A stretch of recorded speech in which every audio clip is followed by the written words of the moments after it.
الحمد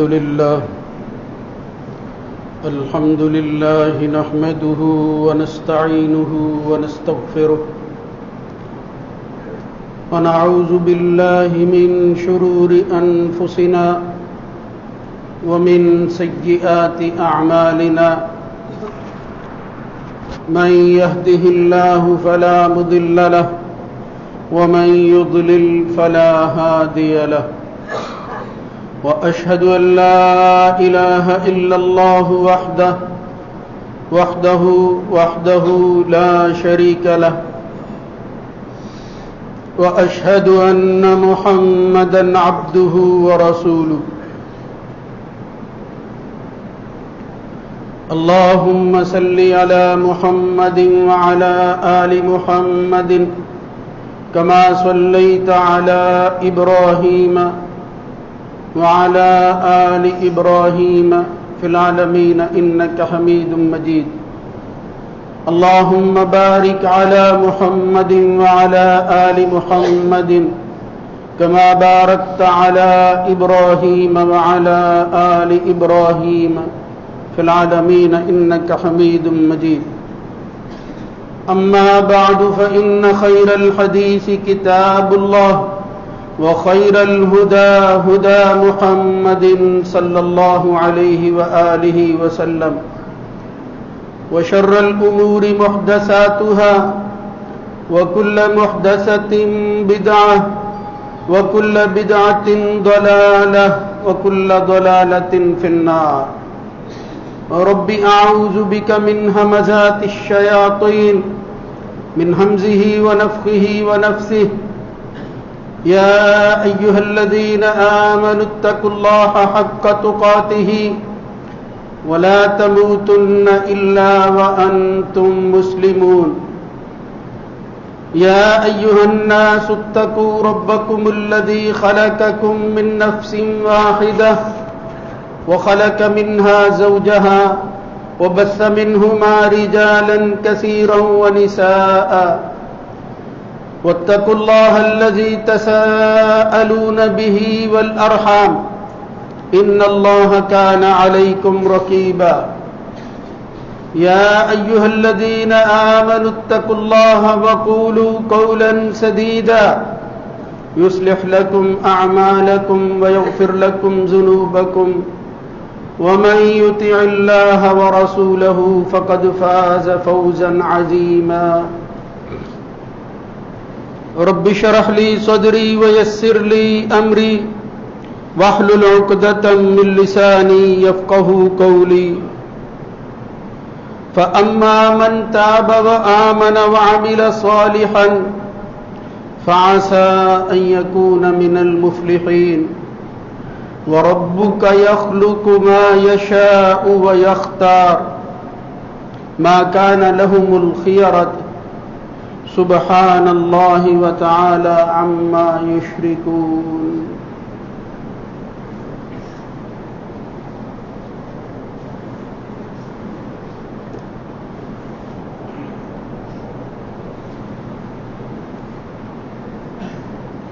بس جس شخص نے توبہ کی، ایمان لایا اور نیک عمل کرنے لگا، بس یقیناً وہ کامیاب ہونے والے لوگوں میں سے ہو جائے گا۔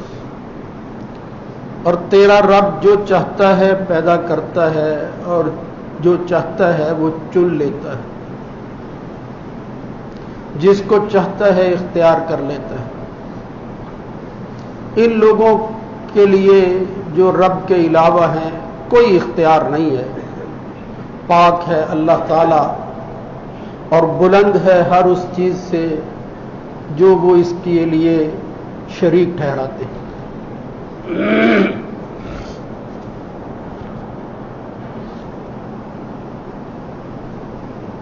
اللہ رب العزت کی حمد و ثنا کے بعد درود و سلام سید الرسل سید ولد آدم جناب محمد الرسول اللہ صلی اللہ علیہ وآلہ وسلم کی ذات گرامی پر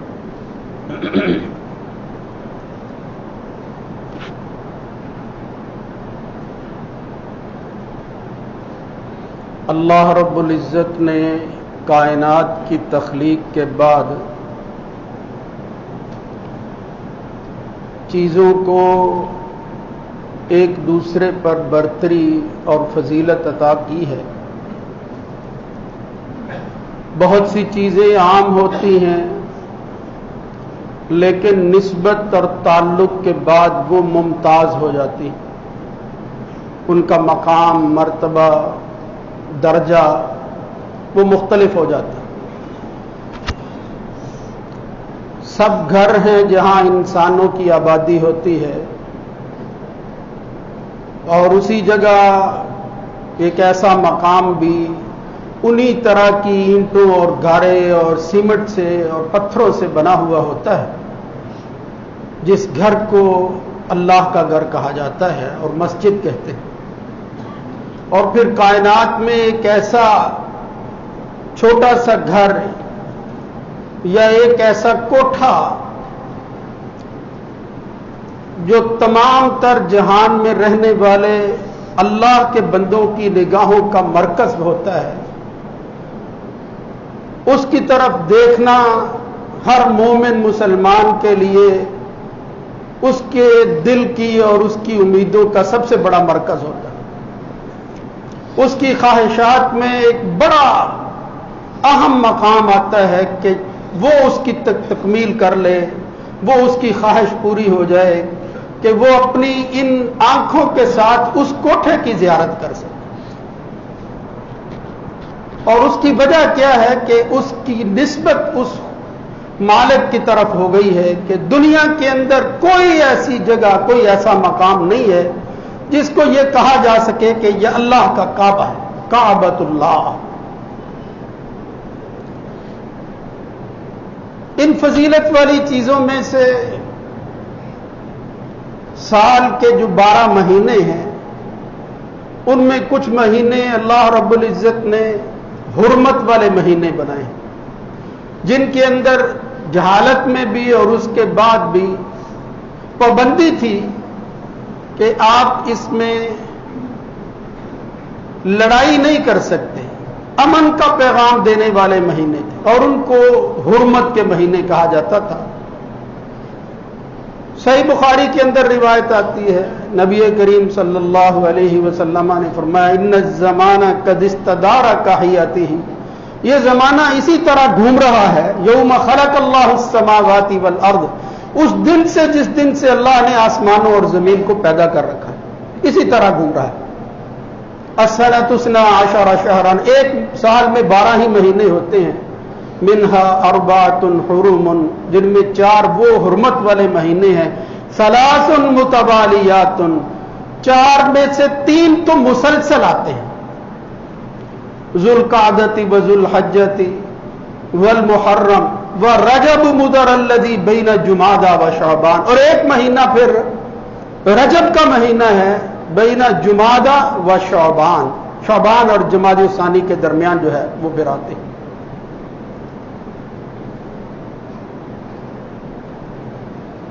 اب ان میں سے ایک حرمت والا مہینہ وہ ابھی شروع ہونے والا ہے، 1-2 دن کے بعد ہماری زندگی میں ایک اور حرمت والا مہینہ آیا ہے جس کو ذو الحج کا مہینہ کہتے ہیں۔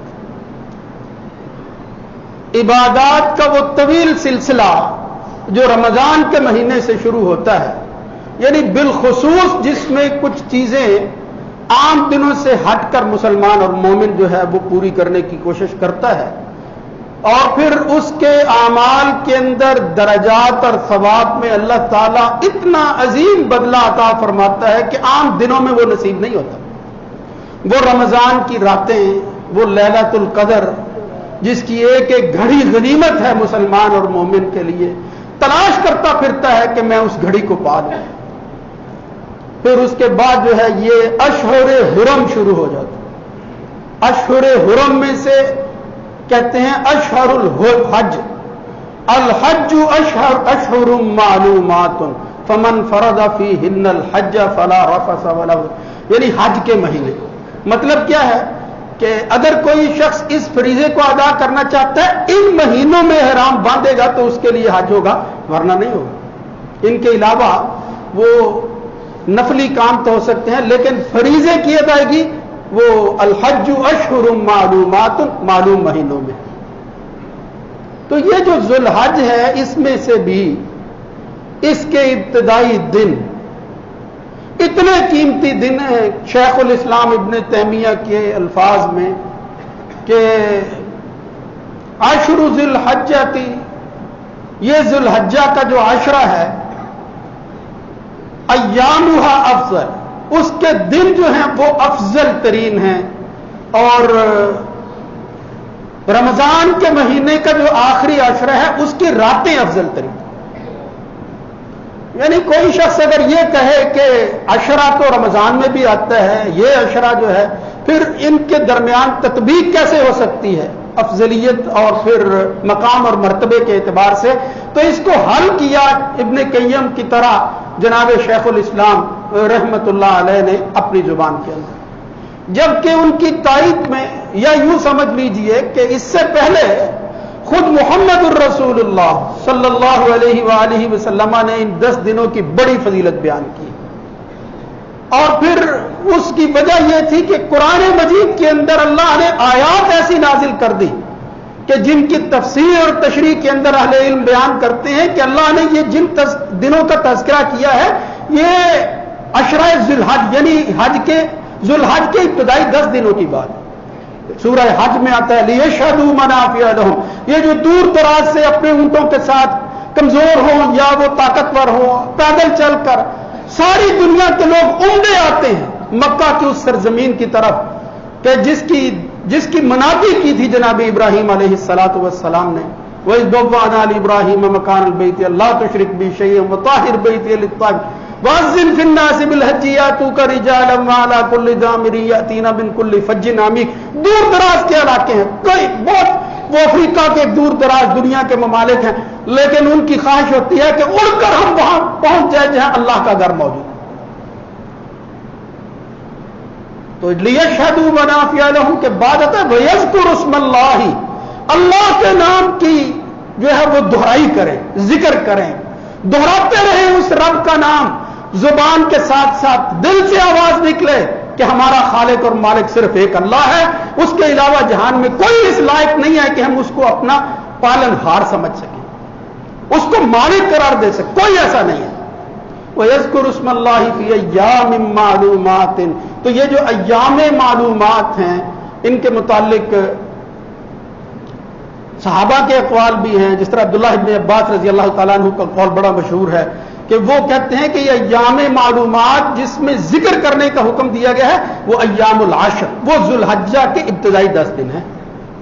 قرآن مجید کی اس آیت کے ساتھ ساتھ اور دیگر آیتیں بھی ہیں جن سے معلوم ہوتا ہے کہ یہ 10 دن جو ہیں یہ قرآن مجید کی روشنی کے اندر بھی غیر معمولی ہیں، معمولی نہیں۔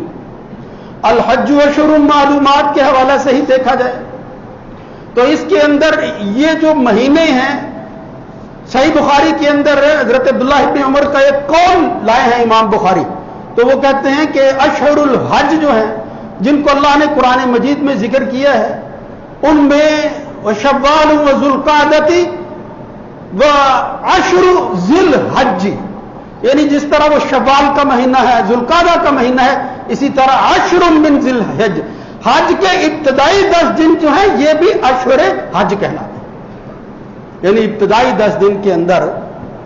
تو اس قول کی روشنی کے اندر بھی معلوم ہوتا ہے کہ اللہ رب العزت نے ان مہینوں کے، جن کو حج کے مہینے کہا جاتا ہے، اختتام کیا ذو الحج کے ان 10 دنوں کے ساتھ۔ اور آیات بھی ہیں جن کا مفہوم جو ہے وہ مفسرین اہل علم بیان کرتے رہتے ہیں کہ اس سے مراد جو ہے وہ عشرہ ذو الحج یعنی ابتدائی دن ہیں جو ذو الحج کے ہیں، جس طرح کہ مشہور سورہ فجر کی ابتدائی آیات ہیں جن کے متعلق ابن کثیر وغیرہ اہل علم مفسرین لکھتے ہیں کہ اس سے مراد جو ہے وہ یہی والفجر ولیال عشر، اللہ نے فجر کی قسم اٹھائی ہے، یعنی جن دنوں کی قسم اٹھائے، اللہ جس چیز کی قسم اٹھائے اس کا مقام اور مرتبہ بڑھ جاتا ہے، کوئی چیز اس کا مقابلہ نہیں کر پاتی۔ اللہ رب العزت قسم اٹھا رہا ہے پھر وہ معمولی چیز تو نہیں ہے۔ فرمایا والفجر ولیال عشر، یہ جو 10 راتیں ہیں وہ ذو الحج کی ہیں۔ کیا مطلب ہے؟ یعنی دن جو ہے اس کا آغاز رات سورج کے غروب ہونے کے بعد شروع ہو جاتا ہے. تو اس لیے فرمایا ولا یال عشر والشفع والوتر واللیل اذا یسر. یہ بھی صحیح بخاری کے اندر نبی کریم صلی اللہ علیہ وسلم کے ایک صحابی کا قول جو ہے وہ تعلیقاً ترجمۃ الباب کے اندر جو ہے وہ امام بخاری لائے ہیں کہ اس سے بھی مراد جو ہے وہ یہی ابتدائی ذوالحج کے 10 دن ہیں. لیکن ان سب چیزوں کے ساتھ یہ مفسرین کی آراء قرآن مجید کی آیات کی تشریح کے ساتھ ساتھ بڑی مشہور روایت ہے. صحیح بخاری مسلم میں دیگر اور حدیث کی کتابوں میں آتی ہے. عبداللہ بن عباس بیان کرتے ہیں نبی کریم صلی اللہ علیہ وسلم نے تو چند الفاظ کے اندر اس کی اہمیت کو 2 چند کر دیا, بڑھا دیا. فرمایا ما من ایام العمل الصالح فیہن احب الی اللہ. بندہ نیک اعمال کی تلاش میں رہتا ہے کہ میں وہ بھی کام کر لوں. نیک اعمال کی ایک ایسی لمبی فہرست ہے کہ آپ صبح اٹھنے سے لے کر شام تک اگر ان کو شمار کریں وہ سینکڑوں نہیں ہزاروں کی تعداد میں. فجر کی نماز ہے, فرض نمازیں ہیں, نوافل ہیں, یہ 12 رکعتیں ہیں. اس کے علاوہ والدین کے ساتھ نیکی کرنا ہے, یعنی معاملات ہوں, اخلاقیات ہوں, عادات کے حوالے سے ہو, عقائد کی چیزیں ہوں. اتنے اعمال ہیں کہ جن کو آپ شمار نہیں کر سکتے, سب صالح اعمال کہلاتے ہیں.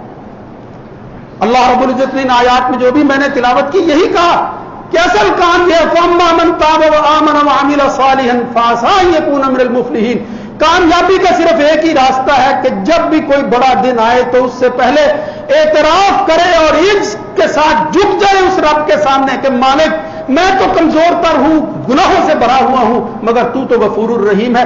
سب سے پہلے میں اپنے دل کو تیری طرف جو ہے وہ پھیر رہا ہوں, اس کا رخ جو ہے وہ اپنے رب کی طرف کر دے. فَأَمَّا مَن تَابَ یعنی معصیت اور گناہوں سے معافی مانگ لے, توبہ کا راستہ اختیار کرے. مومن کے لیے آگے بڑھنے میں سب سے پہلی منزل جو ہے وہ توبہ کی ہے. یعنی جب آدمی جو ہے وہ کہتا ہے کس کس گناہ کو شمار کروں مالک, بس جتنے بھی ہو گئے ہیں تو جانتا ہے, تیرے علاوہ اور میرے علاوہ کون نہیں جانتا ہے, کسی کو پتا نہیں, مجھے بھی نہیں پتا میں نے کیا کیا کچھ کیا ہے, تیرے علم میں تو ہے. لا یغادر صغیرۃ ولا کبیرۃ الا احصاها. ایک ایک ذرے کو اللہ رب العزت نے جو ہے وہ شمار کیا ہوا ہے. مگر مومن کہتا ہے تیرے در کے علاوہ میں کہاں جاؤں. اب یہ مہینہ بھی آ گیا, رمضان کا مہینہ جو ہے وہ بھی گزر گیا تھا. اگر کوئی کمی کوتاہی رہ گئی ہے, اے اللہ پھر تو نے یہ رحمت میرے اوپر فرمائی کہ ذوالحج کے ابتدائی 10 دن دے دیے. یہ بات اچھی طرح ذہن میں رکھنی چاہیے کہ رمضان میں ہم اہتمام کچھ کرتے ہیں لیکن ان 10 دنوں کی وہ قدر نہیں کرتے. اللہ فرماتا ہے کہ یذکر اسم اللہ, کثرت سے اللہ کو یاد کرو. یا ایھا الذین آمنوا اذکروا اللہ ذکرا کثیرا. یہ ذکر کو لازم ٹھہرانا, یہ اپنے وقت کو بچا لینا کہ اس زبان سے بجائے اس کے کہ میں ایک دوسرے کے ساتھ گفتگو کرتے وقت گزار لوں. اللہ کے گھر کے اندر اگر موقع ملتا ہے تو زیادہ سے زیادہ اس کی توجہ اس رب کی طرف ہونی چاہیے. اس کی زبان جو ہے اس پر وہ کلمات جاری اور ساری رہنے چاہیے جس میں اللہ کی بڑائی بیان ہوتی ہے. لا الہ الا اللہ, وہ چوتھا کلمہ جو ہے کثرت کے ساتھ اس مہینے کے اندر اور ان 10 دنوں میں. جو لوگ وہاں اللہ کے گھر کی زیارت کے بعد فریضہ حج کی ادائیگی میں نہیں پہنچ سکتے, ان کو یہاں یہ کام کرنا چاہیے کہ وہ ہر وقت اپنی زبان میں ان 10 دنوں کے اندر اللہ اللہ کرتے رہیں. لا الہ الا اللہ وحدہ لا شریک لہ لہ الملک کی تسبیحاں کرتے رہیں. قرآن مجید عہد کر لیں, کوئی مشکل نہیں ہے. ہم تو اکثر فارغ رہتے ہیں اور بے شمار لوگ ہیں اللہ نے جن کو فراغت عطا کی ہے. ان 10 دنوں کے اندر عہد کر لیں میری بات سننے کے بعد کہ ہم رمضان کے مہینے کی طرح 3 پارے روزانہ پڑھ کر 10 دنوں میں قرآن ختم کر لیں گے انشاءاللہ العزیز. اور یہ تکمیل جو ہے یہ ذکر کی شکلوں میں سے سب سے بہتر شکل کیا ہے کہ اللہ جو ہے وہ توفیق دے دے اور بندہ قرآن مجید پڑھے. اس سے بہتر ذکر اور کوئی نہیں. دوسرے ذکر کے بارے میں تو غفلت ہو سکتی ہے, کئی جو ہے وہ مسائل آ جاتے ہیں, مگر قرآن مجید کے حوالے سے میں نوجوانوں کو بالخصوص کہتا ہوں, بڑے بڑے دوست ہیں یہ کہتے ہیں ہم دکانوں پہ جاتے ہیں, ہماری مصروفیات اور طرح کی. اللہ کے بندے اپنی دکان میں بیٹھ کر ہی قرآن مجید مصحف رکھ لے, جب بھی تجھے موقع ملے 3 پارے پڑھ لیا کرو سارے دن کے اندر, کوئی مشکل نہیں. یہ کام صرف حدیث بٹ اور حافظ عارف کا نہیں ہونا چاہیے کہ وہ مسجد میں بیٹھے اللہ اللہ کرتے ہیں. ہماری بھی کچھ ذمہ داری ہے, ہم بھی مومن ہیں, مسلمان ہیں, اللہ کے سامنے جائیں گے میرے بھائیوں, کیا مشکل کام ہے. تو یہ اللہ نے جو 10 دن عطا فرما دیے ہیں ان کے اندر کثرت سے ذکر کرنا, اللہ اللہ کرنا, قرآن مجید کی تلاوت کرنا, یہ آپ عہد کر لیں کہ زندگی میں جب بھی یہ 10 دن آئیں گے انشاءاللہ میں ذکر سے جو ہے وہ ان دنوں کو خالی نہیں کروں گا. زیادہ سے زیادہ اللہ کی تسبیح و تحمید جو ہے وہ کروں.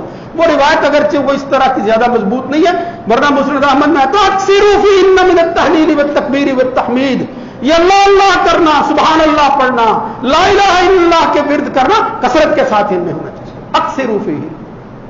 تو میں عرض کر رہا تھا نبی کریم صلی اللہ علیہ وسلم نے فرمایا کیا وجہ ہے؟ ما من ایام العمل الصالح فیہن احب الی اللہ.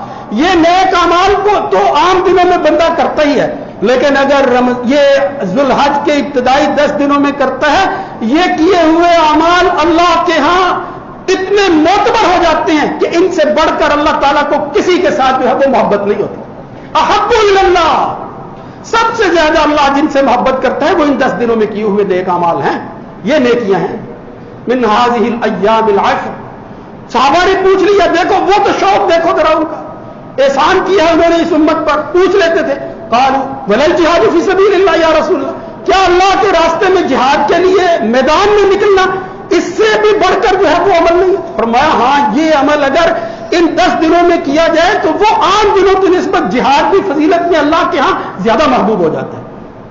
ہاں فرمایا ایک صورت ہے الا رجل خرج بنفسه وماله, وہ تو کوئی بندہ ہوتا ہے جو اپنی جان کے ساتھ اپنا مال بھی لے کر اللہ کے راستے میں نکل گیا. وہ کہاں ابو بکر صدیق اور عمر ہو جو مقابلہ کرتے تھے کہ گھر میں کچھ نہیں چھوڑا, آدھا مال جو ہے وہ اللہ کے راستے میں لے کر نکل گیا, ورنہ عام طور پر مجاہد جان کے ساتھ ہی نکلتے ہیں. رسول اللہ صلی اللہ علیہ وسلم فرمایا الا رجل خرج بنفسه وماله, ایک بندہ ہے جو اپنی جان اور مال لے کر اللہ کے راستے میں نکل, فلم يرجع من ذلك بشيء, پھر لوٹ کر گھر واپس نہیں آیا, اس کا پھر مقابلہ کوئی نہیں کر سکتا. یہ حقیقت ہے, پھر یہ سچ ہے. لیکن اگر یہ کام اسی مہینے میں کیا جائے, یہ جہاد فی سبیل اللہ اور دیگر اعمال جو ہیں وہ جس طرح میں نے کہا ایک لمبی فہرست ہے, تو آپ اس کو غنیمت جانتے ہوئے مسجد میں آتے ہیں تو اس نیت کے ساتھ کہ میں ذوالحج کے ابتدائی 10 دنوں میں جمعہ پڑھنے آتے ہیں, یہ جمعہ بھی پڑھ رہے ہیں, اگلا جمعہ جو ہے وہ ہمارا ان 10 دنوں میں ہوگا, فضیلت کے اعتبار سے کوئی مقابلہ نہیں. اس لیے میرے بھائیوں, نبی کریم صلی اللہ علیہ وسلم نے ان 10 دنوں کے حوالے سے کئی اعتبارات سے کئی نیکیاں شمار کر کے کہا یہی 10 دن ہیں جن کے اندر یہ فریضہ ادائیگی, یہ حج جیسا رکن خامس جو ہے, یعنی جس شخص کو اللہ نے ہمت اور طاقت دی ہو اور وہ وہاں تک پہنچ سکتا, فرض ہے اس کے لیے. یہ سوچتے رہنا میری فلاں بچی کی جو ہے وہ شادی ہو جائے گی, میرا فلاں بیٹا جو ہے وہ بیاہ جائے, پھر میں جو ہے وہ حج کے لیے آؤں, یہ بدقسمتی ہے. مسلمان تو کشا وہ اس انتظار میں ہوتا ہے کہ کب پیسے ہوں تو میں جو ہے وہ اللہ کے گھر کی زیارت کروں. اس لیے کہ نبی کریم صلی اللہ علیہ وسلم نے فرمایا ای العمل افضل, کون سا عمل سب سے افضل ہے؟ نبی کریم صلی اللہ علیہ وسلم نے عمل کے اندر جس کو شمار کیا فرمایا ایمان باللہ ورسولہ, یہ بھی ایک عمل ہے. اللہ پر ایمان لانا, اس کے رسول پر ایمان لانا, یہ عمل ہے. انہوں نے کہا یا رسول اللہ قیل ثم ای, اس کے بعد کیا؟ فرمایا الجہاد فی سبیل اللہ, پھر اللہ کے راستے میں جہاد کرنا. پھر پوچھا جائے اس کے بعد کون سا ہے؟ شاید وہ یہی پوچھنا چاہتے تھے. رسول اللہ صلی اللہ علیہ وسلم نے فرمایا حج مبرور, اگر کوئی شخص جو ہے وہ گھر سے نکلتا ہے اور پھر ان 10 دنوں میں وہ احرام باندھتا ہے یوم الترویہ یوم الثامن یعنی 8 ذوالحج کو, وہ کفن کا لباس پہن کے اپنی پوشاک اور اپنی بڑی بڑی کھلیں اور جو اس میں ہلے پہن رکھے ہوتے ہیں ان کو اتار کر سادہ 2 کپڑوں کے اندر وہ احرام جو ہے جس کو کفن کا لباس کہیں تو غلط نہیں ہوگا, وہ پہن کر اللہ کے حضور جو ہے وہ کھڑا ہو جاتا ہے کہ مالک اب تو ہے, میری اس سے بڑھ کر اور عاجزی کیا چاہتا ہے؟ حج کے لیے جاتا ہے. رسول اللہ صلی اللہ علیہ وسلم نے فرمایا حج مبرور ہے من حج للہ, جس نے اللہ کے لیے حج کیا, فلم یرفث فلم یفسق, اور پھر اس کے اندر کوئی بےہودگی کوئی ایسا کام نہیں کیا جو اس عمل کے خلاف ہے, رجع کیوم ولدتہ امہ, وہ تو اتنا بڑا عمل ہے کہ اگر اس طرح آدمی وہ فریضہ ادا کر کے آتا ہے, رسول اللہ صلی اللہ علیہ وسلم نے فرمایا وہ 60-70 سال کا کیوں نہ ہو, اللہ رب العزت اس کو اسی طرح جو ہے وہ بنا دیتا ہے جس طرح آج وہ ماں کے پیٹ سے پیدا ہوا. رجع کیوم ولدتہ, وہ معمولی بات نہیں ہے.